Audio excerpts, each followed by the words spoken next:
Bueno, buenos días, hermanos.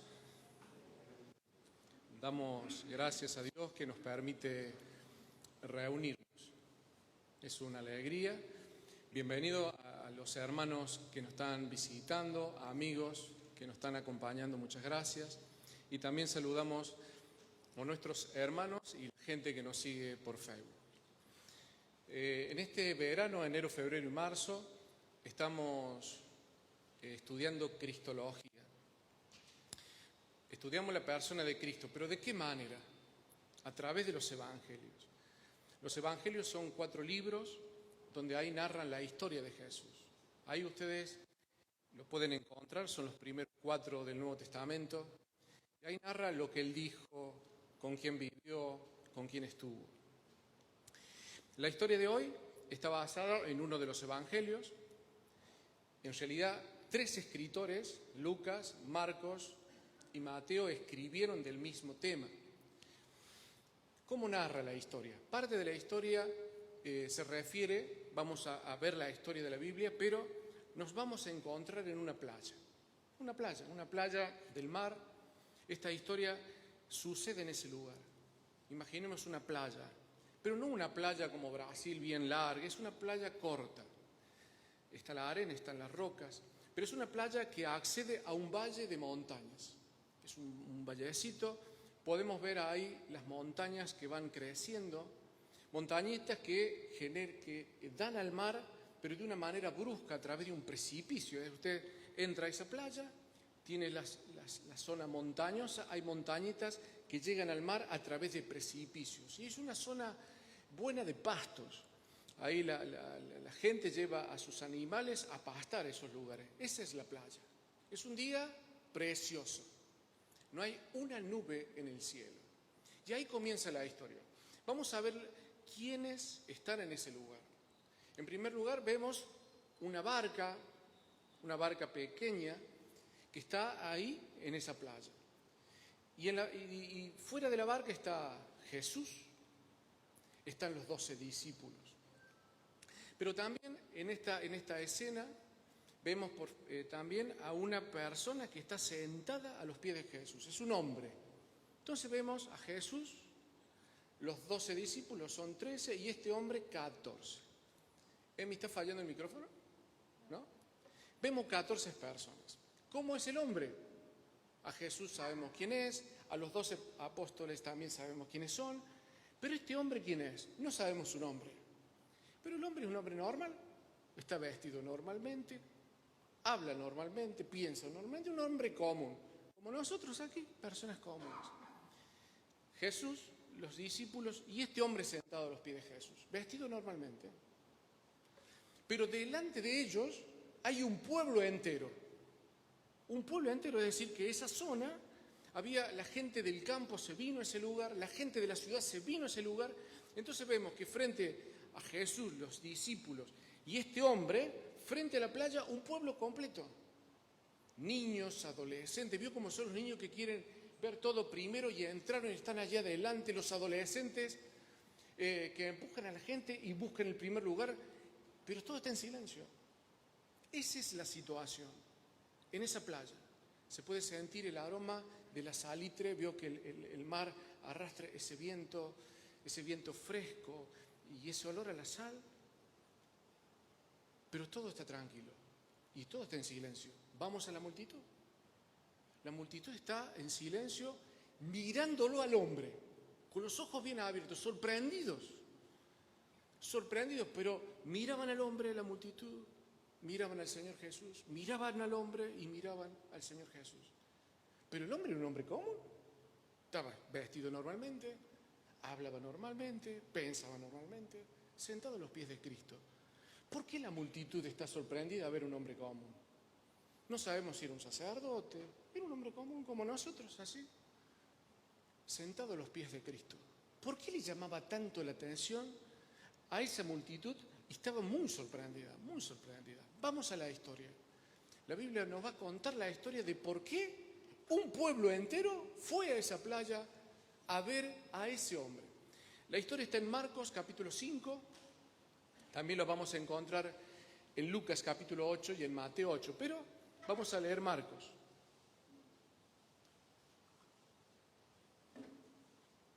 Dice, Marcos 5:1. Sería lindo que pudiesen luego en sus casas lean Mateo y Lucas. Mateo 8 y Lucas 8 cuentan la misma historia, pero cada uno le agrega algo hermoso. Dice, vinieron al otro lado del mar, a la región de los Gadarenos. ¿Quiénes son los que vinieron? Jesús y los 12 discípulos en el barco.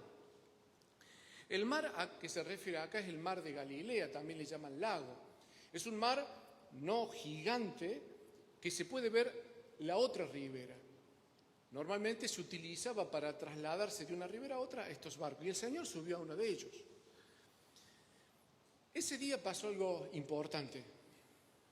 Cuando venían los discípulos con el Señor Jesús en ese barco, se levantó una tormenta increíble. Los que estaban ahí, la mayoría son marineros, Pedro, Juan. Y la tormenta fue muy grande, al punto que estos marineros creyeron que morían. Jesús dormía, le pidieron que se levante, el Señor los miró y retó el Señor Jesús al viento y el viento se paró. Retó el mar y el mar se detuvo en el acto. Si en el cielo había nubes, huyeron. Los discípulos venían de esa experiencia. Dice, vinieron al otro lado del mar, a la región de los Gadarenos. ¿Cómo venían los discípulos? Imagínense una tormenta, mojados, algunos temblando cuando llegaron a la ribera de Gadara, porque estuvieron a punto de morir. Algunos tenían las manos rojas o lastimadas porque luchaban con las cuerdas, con el timón, con la vela. Otros tal vez un poco golpeados porque el mar los movía como una hoja en la tormenta. Y llegaron a esta ribera. Algunos temblorosos, agitados, mojados, y llegan a Gadara. Pero ahí estaba el Señor. Y los discípulos vieron a Jesús que calmó el viento y el mar. 3 años tuvieron estos 12 con Jesús. Y cada día iban aprendiendo algo del Señor. Y principalmente que Jesús era Dios. Y llegan a la región de Gadara. Se baja primero, me imagino Pedro, que siempre es el más eufórico, se tira de la barca, empieza a acomodar la barca, la acerca a la playa y comienzan a bajar. Y habrán dicho, por fin pisamos tierra. Y vieron al Señor que los libró de la tormenta que los iba a matar. Y llegan a esa playa, la playa de Gadara. Y dice, vinieron al otro lado del mar, a la región de los Gadarenos. Y cuando salió Jesús de la barca, enseguida vino a su encuentro de los sepulcros un hombre con un espíritu inmundo, que tenía su morada en los sepulcros y nadie podía atarle ni aun con cadenas, porque muchas veces había sido atado con grillos y cadenas, mas las cadenas habían sido hechas pedazos por él y desmenuzados los grillos y nadie le podía dominar. Y siempre de día y de noche andaba dando voces en los montes y en los sepulcros e hiriéndose con piedras. Cuando vio pues a Jesús de lejos, corrió y se arrodilló ante él. Cuando llega la barca con los 13 a Gadara, se baja, por ejemplo, Pedro, acomodan. Cuando el Señor pone un pie fuera de la barca, se escucha un grito. Yo voy narrando los 3 evangelios, ¿no? Los 3 evangelios, información que nos dan los 3. Porque ahí no solamente había montañitas, se podía ver dónde estaban ellos, no muy lejos, sobre una montañita plana, a unas personas que habían llevado a pastar unos chanchos, unos cerdos, un montón de cerdos, eran como unos 2000. Entonces cuando llegan ahí cerca, en una zona elevada, estaban estos hombres cuidando a 200 cerdos que lo habían llevado a alimentar. Pero no solamente estaban las montañas, los pastizales, sino que también ahí había un cementerio. Un cementerio construido en la montaña, eran cuevas. En esas cuevas dice un evangelio que vivían 2 hombres. Este evangelio habla de uno, en realidad era 2, pero Marcos le pone atención a uno en particular. Y ahí vivían estos hombres. Pero Marcos habla de uno. Y dice, cuando salió Jesús de la barca, enseguida vino a su encuentro de los sepulcros un hombre con un espíritu inmundo. ¿Qué es lo que es un espíritu inmundo? Es un demonio, hermanos. Este hombre estaba, como nosotros lo conocemos, estaba poseído. El demonio se había metido dentro de él. ¿Qué es un espíritu inmundo? La Biblia también le llama espíritus malos o malos espíritus. Rápidamente, antes de que Dios creara todas las cosas, toda nuestra naturaleza, el Señor en un momento en el pasado creó a los ángeles.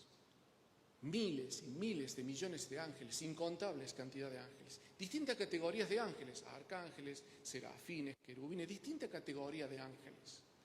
Todos seres espirituales, no tienen cuerpo como nosotros, ¿eh? Son seres espirituales.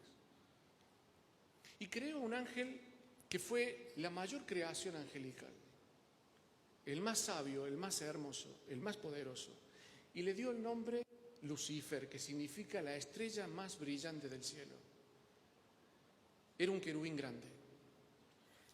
Y este ángel Dios le dio mucha inteligencia, mucha hermosura. Dice que Dios es luz. La luz de Dios se reflejaba en ese ángel y este ángel brillaba más que todos los ángeles. Nosotros hoy lo conocemos como Satanás, el diablo, la serpiente antigua, el dragón. Tantos nombres. En el norte le llaman el tío.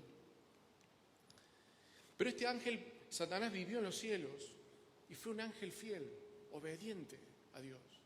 ¿Cuánto tiempo sirvió a Dios? No lo sabemos. Pero en un momento ese ángel quiso ser más de lo que Dios lo había hecho. Quiso tener una posesión mayor de la que Dios le había dado. Y se creó por primera vez, surgió por primera vez el pecado. ¿Cómo nace el pecado? ¿Cómo surge el pecado? En el corazón de este querubín grande, en Lucifer. Y este ángel peca. Se produce el pecado en él. Se revela a Dios. Está en contra de Dios. Y ya la luz de Dios en él ya no se refleja más. Porque pasó a ser un ángel en pecado. Pero Lucifer no se quedó allí.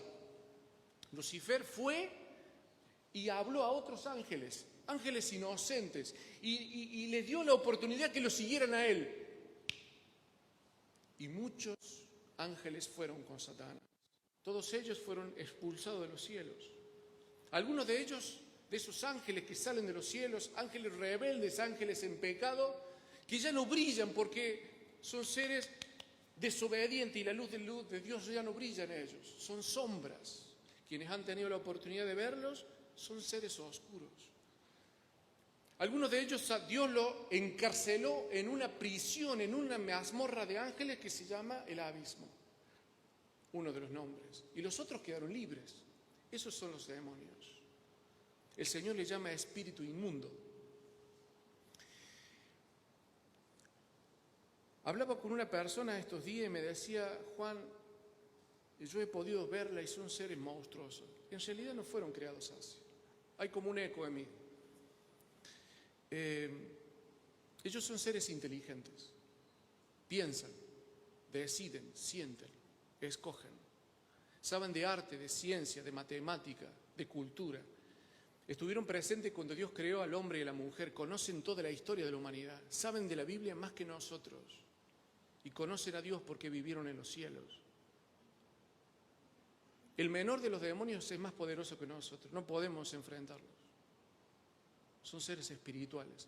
A través de los años se hicieron más sabios, pero se hicieron más malvados, más agresivos, más pecadores, más tiranos. El odio creció en ellos, el pecado creció en ellos. Y estos seres angelicales, estos ángeles caídos, buscan la destrucción del ser humano. Porque ellos no tienen perdón. Y el infierno va a ser, está cerrado el infierno ahora, ellos están libres, el infierno va a ser su lugar de tormento. Satanás no va a reinar en el infierno, es un error. Satanás no está en el infierno hoy, no hay un reino en el infierno para Satanás. El infierno será el lugar de castigo para Satanás. Y Satanás quiere llevar a hombres y mujeres con él. Y acá vemos a este espíritu inmundo. De alguna manera, que luego le vamos a preguntar a Dios, cuando estemos en los cielos, ellos se pueden meter adentro del ser humano. No en todos los seres humanos se meten. El ser humano tiene que hacer algo para que el demonio se meta. Cuando el demonio se mete adentro de la persona, toma control de la persona. Dice la Biblia que Satanás es un ladrón y él viene a matar, robar y destruir. ¿Sabe cómo ¿Cuál es la situación, la realidad de una persona poseída? La vida de esa persona está destruida. El demonio en la persona comienza a destruirla moralmente, en su salud, en su relación con las personas, le dice que no sirve, que es una persona tonta, que no es capaz, que no tiene perdón. La lleva a pecar. Por momentos la persona pierde el dominio de sus ojos, de su voz, y el demonio usa su cuerpo, usa su mente y la lleva a hacer cosas que nunca habría querido hacer esta persona. El demonio tiene control. ¿Sabe cuál es la situación de una persona poseída? Es un esclavo. El poseído no es un esclavo. Dice la Biblia que ellos son prisioneros en cárceles de oscuridad, cárceles de tinieblas, son prisioneros. La persona por sí misma no puede salir. Es un esclavo, es un cautivo. Y sus raptores, sus secuestradores, son verdugos muy, muy agresivos. Y a través de los años la persona empeora. ¿Cuál es la situación de una persona poseída? Es una vida destruida. Y comienza la destrucción moral, sentimental, intelectual, física en la persona, y con el tiempo comienza a generar dolor, tristeza, angustia a la familia, a los que lo rodean. No debemos tener miedo a un poseído, hermanos. Es una persona que sufre y que por sí misma no se puede liberar. Entre nosotros hay personas hoy que estuvieron poseídos. Y por la gloria de Dios fueron libres. Hoy Omar envió un mensajito como todos los días y le agradecemos a Omar por ese hermoso gesto. Y nos hablaba de la libertad que Cristo nos da. Hermanos queridos, una persona poseída es una persona triste. Tenemos que ayudarle. Fíjese la característica de este hombre. Si leemos los 3 evangelios, el demonio llevó a este hombre a alejarse de la ciudad. Él era un hombre de la ciudad, dicen los evangelios. Tenía casa, tenía padre, madre. En una de esas tenía hermanos, amigos. En una de esas estaba casado y tenía esposa e hijos. El demonio lo arrancó de su hogar. Dicen los evangelios que este hombre por mucho tiempo estuvo poseído. Por mucho tiempo. A medida que pasan los años, este ser malvado lo hace cada día, cada hora más miserable, y su vida es miserable. Este hombre estaba alejado de la ciudad. ¿Sabe dónde vivía? En el cementerio. En el cementerio. Si ustedes entran hoy a YouTube, encontrarán en México a un joven que quiso que su cara sea como una calavera. Se cortó la nariz, las orejas, se tatuó. Lo pueden encontrar. Lo escuchaba el otro día. Él decía, la mayor parte del día yo la paso en el cementerio. Igual que este hombre, en el cementerio. Desnudo, hermanos. Estaba desnudo. Cuando Adán y Eva pecaron y se vieron desnudos, tuvieron miedo, tuvieron vergüenza. La desnudez es una humillación. Este hombre estaba desnudo. Este hombre estaba sucio. ¿Hola? Dicen los evangelios que la presencia del demonio en él, se manifestaba el demonio y esa persona cada vez era más malo, más agresivo. Dice uno de los evangelios que era feroz. Es un término que se utiliza para los animales. Feroz. De tal manera dice que cuando la gente pasaba por ese camino para ir al cementerio o para pastar los animales, este hombre los golpeaba. El demonio hacía que este hombre tuviera fuerzas, a tal punto, hemos leído, que la gente lo trataba de dominar y le ataba a las manos con grillos. Grillos es una esposa, es una muñequera de metal donde están soldadas las cadenas. Este hombre rompía las cadenas, lo ataban de las manos y de los pies, las rompía, desmenuzaba los grillos. No lo podían dominar. La gente dejó de ir por ese camino. Solo, desnudo, dice que el demonio lo llevaba a los desiertos, es decir, que él no quería ir a los desiertos, pero el demonio lo llevaba, un cautivo, una vida destruida, una vida miserable. ¿Dónde la vemos? En el versículo 5 dice, y siempre de día y de noche andaba dando voces en los montes y en los sepulcros e hiriéndose con piedras.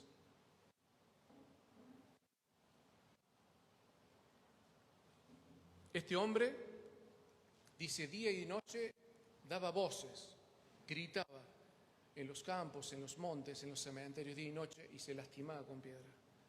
¿No saben que el verbo dar voces ahí es el verbo de gritar?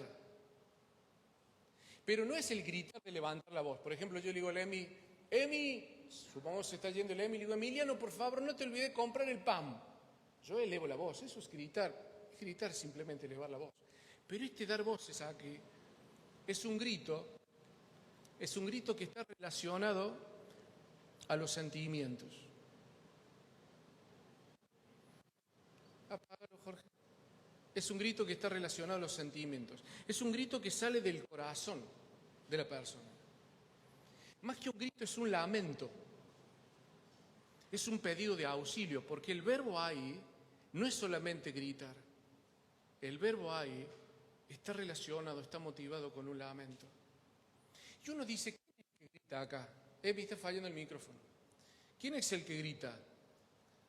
¿El hombre o el demonio? Más adelante veremos que quien grita es el demonio. Pero aquí, queridos hermanos, para mí el que grita es el hombre. Es un grito llegado aferrado a los sentimientos. Porque él grita y se lastima. Se autoflagela. Entonces yo me pongo a estudiar autoflagelo.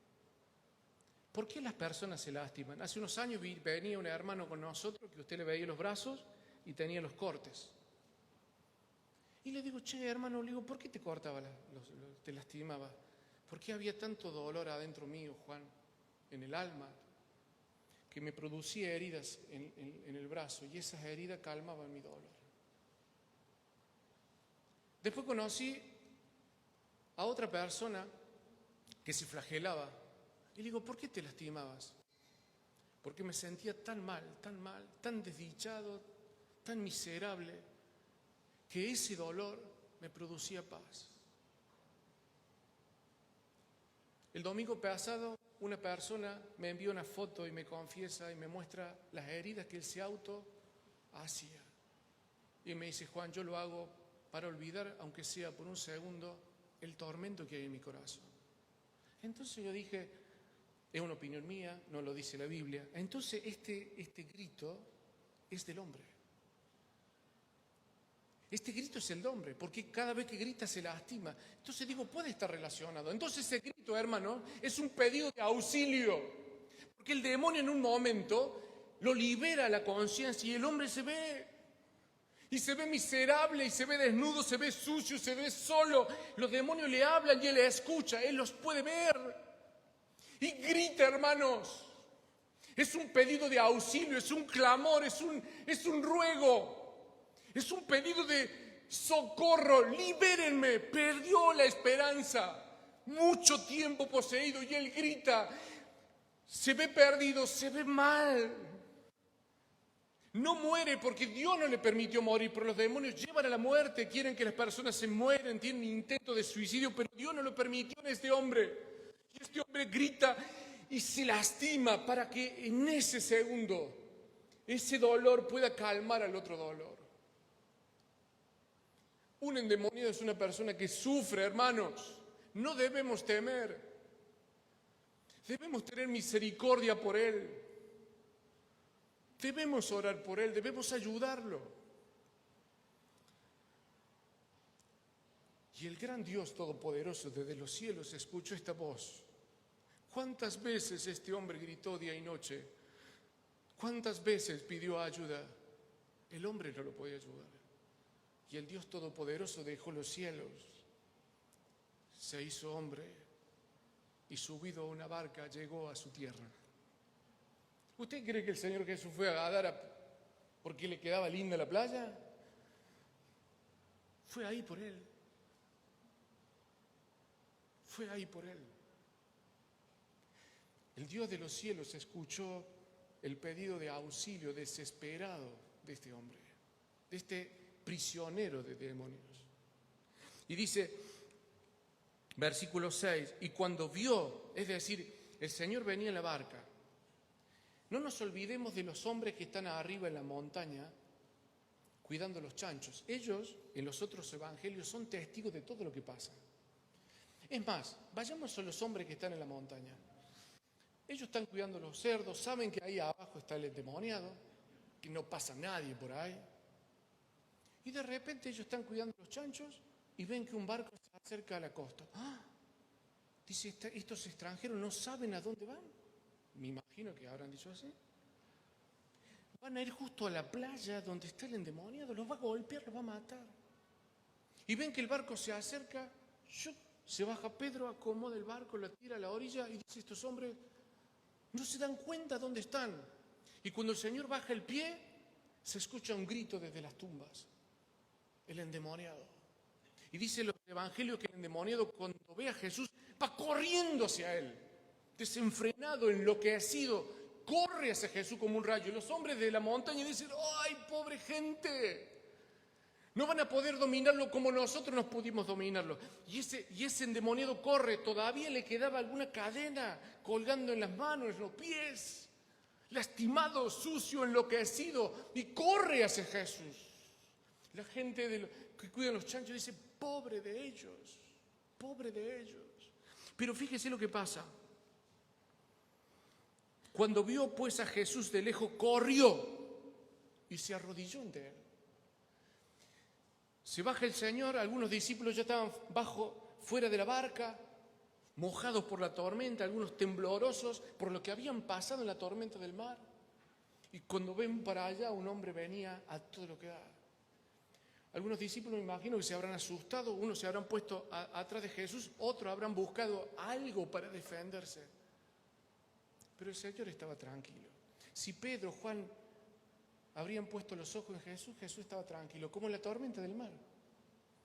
Ellos luchaban y atemorizados pensaban que moría, el Señor dormía. Hombres de poca fe, le dijo cuando se levantó. Ahora estamos en otra tormenta. El hombre, el endemoniado, viene, los discípulos se asustan, algunos se esconden tras el Señor y el Señor, tranquilo, mira al hombre. Y cuando venía el hombre, el Señor miraba a esa persona. Jesús es Dios, conoce la historia, el pasado, el presente, el futuro, conoce todas las cosas. Y cuando venía este hombre podía saber quién era. No nos da el nombre, pero Jesús sabía cuál era su nombre. Conoció su hogar. Podía ver sus padres, su casa, un niño jugando desde niño, un joven ilusionado en la vida.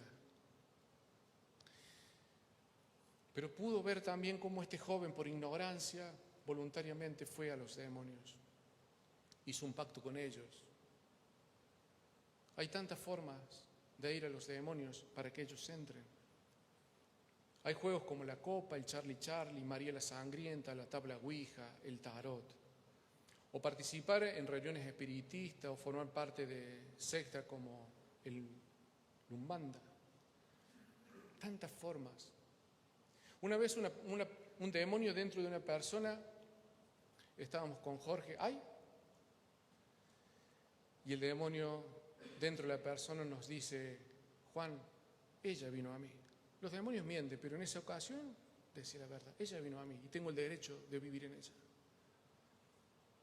Hay tantas formas, hermanos, luego hablaremos de eso. Y el Señor veía la historia de este hombre. En algún momento, por ignorancia, por un juego, o por tener más dinero, por tener más fama, por tener más poder, fue a los demonios y los demonios entraron en él. Podía ver la soledad en este hombre, podía ver la angustia, la miseria de este hombre mientras corría hacia él. Y cuando el endemoniado llega a los pies de Jesús, los hombres de la montaña dijeron, acá lo mata, acá lo golpea. Repentinamente el endemoniado llega a toda velocidad y se postra, se arrodilla ante los pies de Jesús. Los hombres de la montaña dijeron, ¿cómo puede ser? A todos nosotros nos golpeó y a este extranjero se arrodilla. ¿Quién es este extranjero?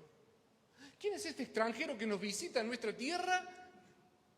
Que sin decir nada y sin hacer nada, este hombre furioso, poseído, se postró a los pies. ¿Quién es este ser? ¿Quién es este extranjero que los demonios se arrodillan ante él? ¿Quién es? Por eso, hermanos, por eso usted que nos escucha hoy, si usted escucha voces y ve cosas, que siente que hay algo dentro suyo, si usted en esta hora, el Señor le permite escuchar esta transmisión y vive esta prisión, recuerde, Cristo es superior a los demonios. La Biblia dice que los demonios creen y tiemblan ante Jesús, le tienen miedo a Jesús, porque Jesús es el Dios Todopoderoso. Entonces, ¿a dónde tiene que ir un poseído, hermanos? A los pies de Cristo. ¿Y dónde está Cristo hoy, hermanos? En los cristianos. Somos nosotros que tenemos que llevar al Salvador a un poseído, presentarle a Cristo, hablarle de Cristo. Nosotros no somos nada, pero Cristo está en nosotros.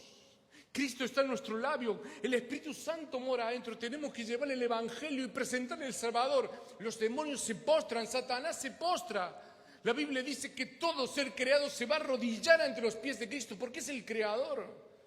No hay demonio tan feroz que no tiemble ante Jesús. Y este poseído se postra. ¿Quién se postra? ¿El hombre? No, el demonio. Es el demonio que se postra ante su Dios, ante su Señor, ante su Creador. Y dice, versículo 7, y clamando a gran voz. Este verbo clamar a gran voz es gritar lo más alto posible. Es el que habla. ¿Quién es el que habla ahora? El demonio. Y clamando a gran voz dijo, ¿qué tienes conmigo, Jesús, Hijo del Dios Altísimo? Los demonios creen, saben que Jesús es Dios. Tú eres el Hijo de Dios, tú eres Dios. Y dice, ¿qué tienes conmigo? Te conjuro por Dios que no me atormentes. En otro evangelio dice, ¿qué tienes conmigo, Jesús? ¿Has venido antes de tiempo para atormentarme? Los demonios saben que el juicio viene para ellos. El Señor los va a encerrar 1000 años en el abismo. Y luego los va a enviar para toda la eternidad en el infierno. Los demonios saben que el castigo viene para ellos. Entonces este demonio, con miedo, con súplica y con ruego, dice, Señor, levantando la voz muy alto. Los hombres que estaban arriba escuchaban. Los evangelios dicen que ellos fueron testigos. Señor, ¿qué tienes conmigo, hijo de David? ¿Has venido a atormentarnos antes de tiempo? Y decían, por favor, no nos envíes al abismo, no nos envíes a esa prisión donde algunos de los nuestros están allí. Por favor, no nos envíe. Los demonios ruegan, los demonios suplican ante el Señor. Fíjense, hermanos, aquí tenemos una evidencia cómo el demonio utiliza el sistema lingüístico del hombre. Sus ojos, sus manos, su cuerpo, su voz. Es el demonio que habla y la persona ahí está apagada. Está apagada. Es el demonio que clama ante su Dios. Y en una frase acá dice, te conjuro por Dios que no me atormentes. ¿Sabe qué significa conjurar? Te obligo a que jures por Dios que no me vas a torturar. Este es un acto fuera de lugar por parte del demonio. Nadie puede obligar a Dios. Nadie. El demonio le dice, jura delante de Dios que no me vas a atormentar. Él es Dios. El demonio tiembla ante la presencia de Jesús. Tiembla, y ruega y pide permiso. Y Jesús le decía, no me atormente, porque Jesús le decía, sal de este hombre, espíritu inmundo, sal. Esto es una evidencia que, si tiene que salir, ¿dónde está?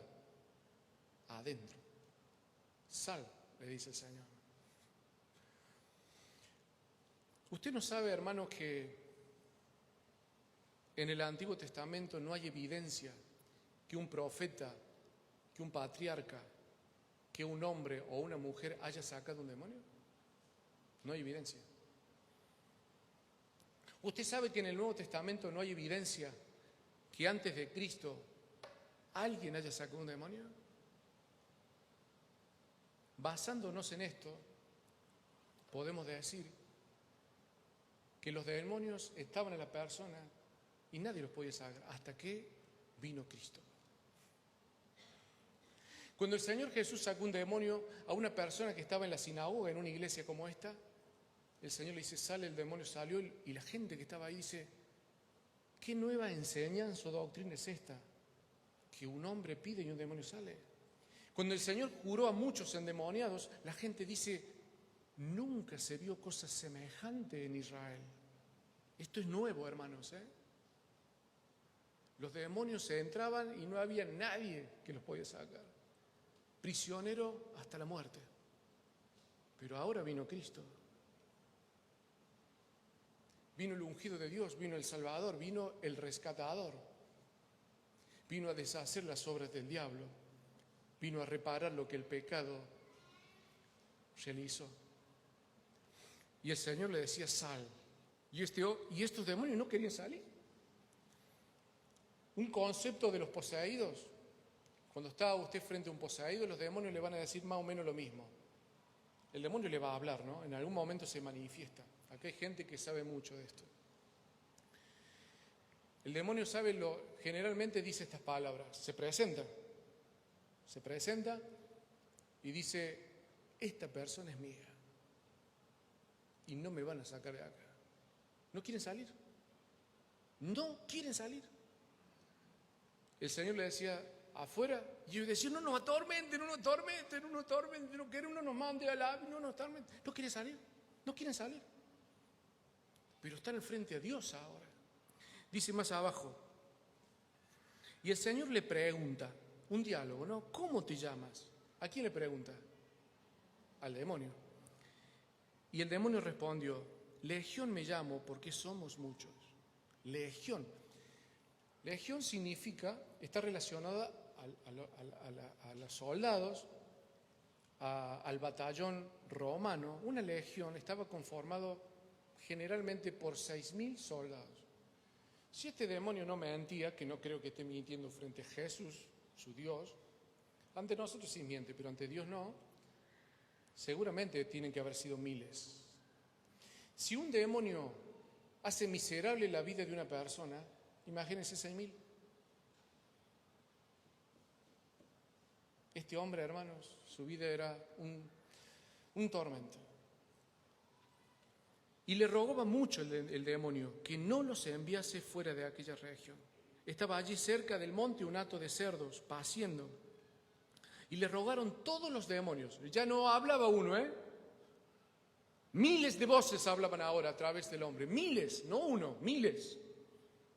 Señor, le ruegan, dice, y le rogaron todos los demonios diciendo, envíanos a los cerdos para que entremos en ellos. Piden permiso. Y luego Jesús le dio permiso y saliendo aquellos espíritus inmundos entraron en los cerdos, los cuales eran como 2.000, y el hato de cerdos se precipitó en el mar por un despeñadero y en el mar se ahogaron. Y los que apacentaban los cerdos huyeron y dieron aviso en la ciudad y en los campos y salieron a ver qué era aquello que había sucedido. Vienen a Jesús y ven el que había sido atormentado del demonio y que había tenido la legión sentado, vestido y en su cabal juicio, y tuvieron miedo. Los demonios empiezan a gritar, los de arriba escuchan.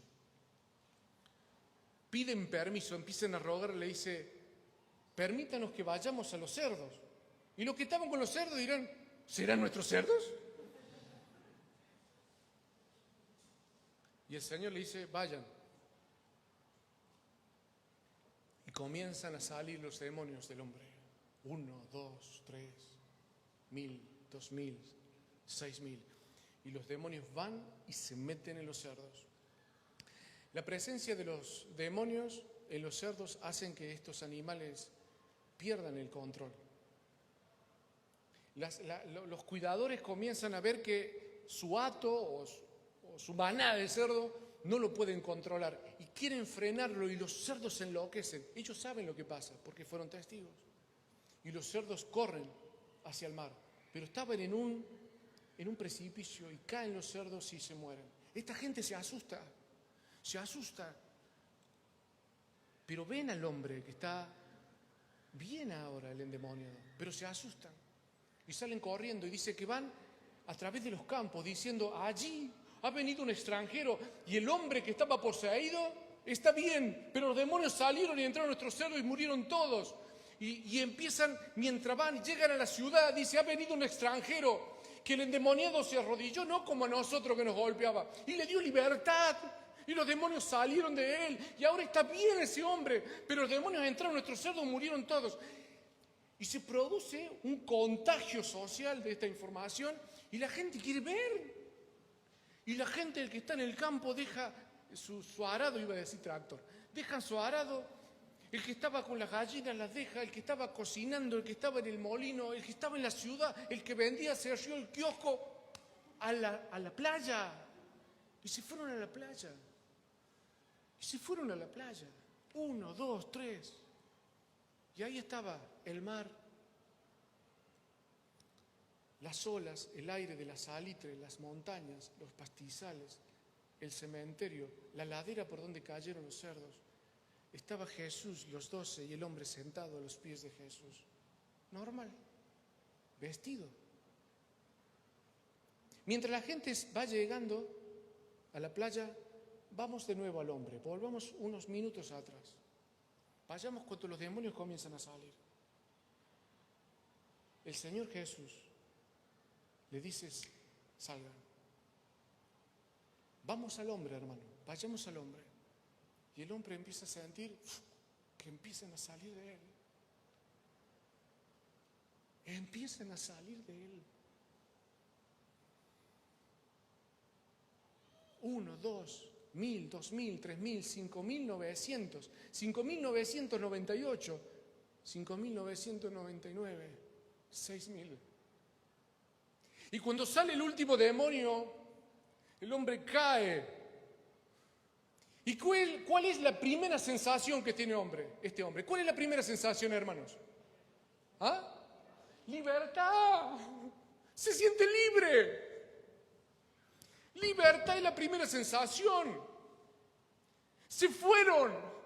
Recupera el control de sus pensamientos, el control de su cuerpo. No siente que están adentro. Libertad, hermanos. Libertad, dice la Biblia. En Isaías 61:1, el Espíritu de Jehová está sobre Jesús, porque lo ungió Jehová y me ha enviado, dice Jesús, a predicar buenas nuevas a los abatidos, a vendar a los quebrantados de corazón. Él es un quebrantado de corazón, el poseído. A publicar libertad a los cautivos y a los presos apertura de cárcel. Libertad. Isaías 42:7, hablando de Jesús, dice que fue enviado para que abra los ojos a los ciegos y para que saques de la cárcel a los presos y de casas de prisión a los que moran en tinieblas. La profecía del Mesías se cumplió en este hombre. Libertad, hermanos, libertad. Estábamos con Omar, con una persona poseída, y los dos fuimos testigos cuando los demonios salieron. La persona se desplomó delante nuestro. Y dijimos, Omar, le hablemos nuevamente de Cristo. Y aceptó a Cristo. El endemoniado, cuando la gente llegó, hermanos, cuando la gente llegó, vio un hombre transformado. Ahí cuando los demonios salen, está Cristo delante de él. Hasta que la gente venga. Él se vio sucio, y esto lo agrego yo. En una dice el Señor, dice, acá hay agua, lávate. A un discípulo, tenemos jabón, toma. Y el hombre se empezó a lavar, hermanos, ahí en el mar. Su cara, su cabello, lo que había dentro, hermanos. Paz había dentro. Dice Jesucristo, mi paz os dejo, mi paz os doy. Mi paz nadie la da como yo, es única. Paz, hermanos. Y este hombre se lavaba, no lo podía creer. Tantos años prisionero, tantos años sufriendo. Y ahí Jesús le dice, muchacho, denle algo para vestirse. Y le dieron una ropita. Y este hombre ya un poco más limpio, un poco peinadito, con una sonrisa que llegaba hasta aquí, se cambió. Estaba cansado y se sentó a los pies del Señor. Vestido, sentado, vestido y en su juicio cabal. Normal. Y la gente llegó. 1, 2, los chicos quisieron pasar adelante. Los adolescentes fornudos, corrieron, se fueron adelante. Y ahí llegamos al principio del mensaje. El silencio mirándolo, toda la multitud mirándolo al hombre. ¿Cómo puede ser? ¿Cómo puede ser? Él es, el hombre poseído, es el que nosotros lo atamos y rompimos la cadena, es él. Él es el que gritaba y es él. Pero lo vemos bañadito, vestido, lo vemos normal como nosotros. Miraron al hombre y la gente se sorprendió. La gente, dice la Biblia, tuvo miedo, se asustó y miraban a Jesús. Los que estaban allí, los otros evangelios dicen, los que fueron testigos, le contaron cómo este hombre fue salvado de los demonios. Le cuentan la historia. Se arrodilló enfrente de él, son 13, pero él, Jesús, ese hombre, no sabían que se llamaba Jesús, ese hombre, ese joven de 30 y tantos, en él se arrodilló el endemoniado, y a él tuvieron miedo, y él lo libró, él. Es un judío, es un extranjero. Y la gente tuvo miedo. Dice la historia, y le contaron lo que habían visto y cómo le habían acontecido el que había tenido el demonio y de los cerdos. ¿Sabe qué hace la gente? ¿Sabe qué hace el pueblo? Dice, y comenzaron a rogarle, versículo 17, que se fuera de sus contornos, que se fuera de Gadara, que se vaya, le dijeron la gente a Jesús. Qué difícil es entender esto. Daniel, si usted habría estado ahí, ve ese milagro, ¿usted le pide a Jesús que se vaya? Damos gloria a Dios. El pueblo daría gloria a Dios porque habían conocido a alguien que era superior a un demonio. La gente tuvo miedo y le pidió a Jesús que se fuera de su tierra. ¿Quién no le pidió que se fuera? El endemoniado, el ex. Dice, versículo 18, al entrar Jesús en la barca, el que había estado endemoniado le rogaba que le dejase estar con él. Mas Jesús no se lo permitió, sino que le dijo, vete a tu casa, a los tuyos, y cuéntales cuán grandes cosas el Señor ha hecho contigo, y cómo ha tenido misericordia de ti. Y se fue este hombre y comenzó a publicar en Decápolis cuán grandes cosas había hecho Jesús con él, y todos se maravillaban. La gente le pide que se vaya. El Señor le dice a los 12, lleven la barca mar adentro, vamos. Y empiezan a empujar la barca, se sube uno, se sube otro. Cuando se sube el Señor, está el hombre y le dice, Señor, ¿puedo ir con usted? ¿Puedo ir con usted? No quiero quedarme acá. Usted ha hecho algo que nadie pudo hacer. En sus ojos veo una paz, un amor que nunca lo vi nadie. No puedo ir con usted, Señor, le ruego, le rogaba, déjeme ir con usted. Haré todo lo que usted me pide, déjeme ir con usted. Pero el Señor sabía que su tiempo en la tierra era breve. Jesús, ¿no? No sé cuánto habrá faltaría para la crucifixión. Pero Jesús sabía que este hombre tenía una familia, tenía un hogar, tenía padres. Y el Señor le dice, vuelve a tu casa. ¿Casa? Dice este hombre, vuelve a tu casa. Hay alguien que te espera, alguien que te ama. Vuelve a tu familia. Vuelve a tus padres. Imagínense si sus papás aún vivían y volvía el hijo a la ciudad. Imagínese esa madre abrazando a su hijo. ¿Qué te pasó, hijo? No sé, mamá. No sé si el Señor le dio su nombre, pero un extranjero, un judío, un varón de 30 y tantos, me dio libertad. Quise ir con él, pero me dijo que viniera acá, mamá. Y si tuviese hijos y esposas. Este hombre, hermanos, el Señor le dijo, cuéntale a todos las maravillas que Dios hizo en tu vida y la misericordia. Hermanos queridos, este tiempo estamos estudiando Cristología, la vida del Señor. Y aquí tenemos pan y tenemos vino. Venimos a recordar la obra del Señor en la cruz. Dice Pablo cuando le escribe a los hermanos de Colosas que el Señor cuando murió en la cruz clavó en la cruz el acta de aquellos decretos, de aquellos pecados que nos condenaban, la clavó en la cruz y mostró y venció, dice, a todas las huestes y a todas las potestades. El Señor venció, hermanos, en la cruz. Y cuando el Señor murió, logró la mayor libertad, la libertad del pecado, porque este hombre era prisionero de Satanás, pero el pecado lo condenaba a una eternidad en el infierno como a todos nosotros. Jesús en la cruz, al derramar su sangre, logró la libertad de la condenación del infierno, la libertad de las consecuencias del pecado. Nos dio libertad, hermanos, porque nosotros tal vez no hemos sido poseídos, pero éramos esclavos del pecado, esclavos de los vicios, esclavos de la culpa, esclavos de los errores que tuvimos en nuestra vida, que nos lastimamos a nosotros y lastimamos a otros. Pero fuimos a Cristo y Cristo nos dio libertad y perdonó nuestros pecados pasados, presentes y futuros. Y vimos a Él como nuestro Salvador y sentimos la misma paz que sintió este hombre en esa playa de Gadara. Y venimos a recordar eso hoy, el poder de nuestro Dios, el gran libertador, nuestro Señor Jesús. Damos gracias por la obra de Cristo. Que Dios los bendiga.